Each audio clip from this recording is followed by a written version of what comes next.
I was once watching a television show in which they had a real-life doctor and a doctor called a reflexologist, which I had never heard of before. But a reflexologist is somebody who believes that really the solution to many of your life's pains is literally in your own hands. They brought up somebody on stage who said that she had had trouble sleeping, that just low energy, and that it had been going on this way for a very, very long time and she didn't know what to do about it. And so the reflexologist told her to put up her hand and to take the thumb of her opposite hand and to dig its nail into the middle of her opposite thumb and start rubbing it around.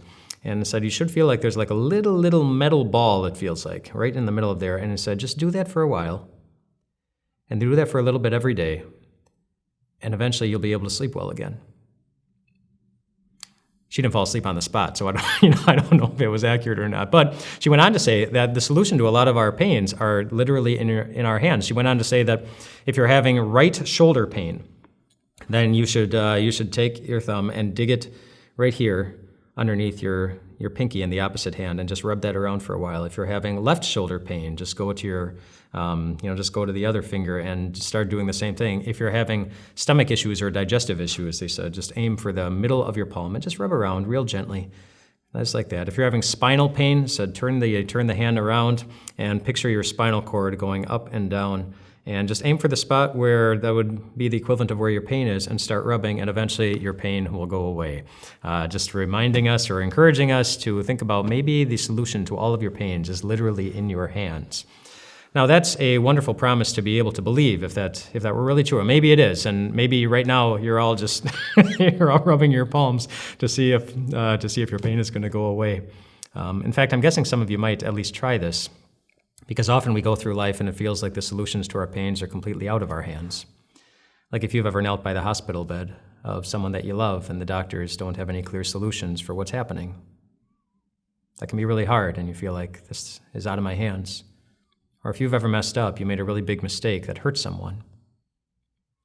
And you don't know how to move forward again, feeling confident in yourself or being able to show the other person that you really do care about them. You can feel like it's out of my hands. There are a lot of things that make us feel vulnerable or helpless to what's going to happen in the future. And Jesus, in fact, one day he saw an entire group of people that he identified as feeling the same way, completely helpless to be able to help themselves and eliminate whatever pains were going on in their lives. In the Gospel of Matthew, we see Jesus looking out on a crowd of people, and he saw something when he did. It says, when Jesus saw the crowds, he had compassion on them, because they were harassed and helpless, like sheep without a shepherd. That word harassed is really important. You think of something that harasses you, something awful that just comes after you again and again and again and again, and that can be sickness, it can be trouble, it can be temptation, it can be doubt, it can be worry, it can be fear. But that's what Jesus saw. People who were being assaulted in the most vulnerable parts of their hearts and of their minds, and he had compassion on them because they were like sheep without a shepherd. They were like sheep without a shepherd. But do you know why Jesus was there? Because he wanted to show them that they weren't actually without a shepherd. Jesus said in the Gospel of John, chapter 10, which is known as the Good Shepherd chapter in the Bible, he said, very simply, I am the Good Shepherd. And I lay down my life for the sheep. And think about what happened when he laid down his life for the sheep. Our sins were forgiven, which means he proved that he could overcome sin for all of God's children.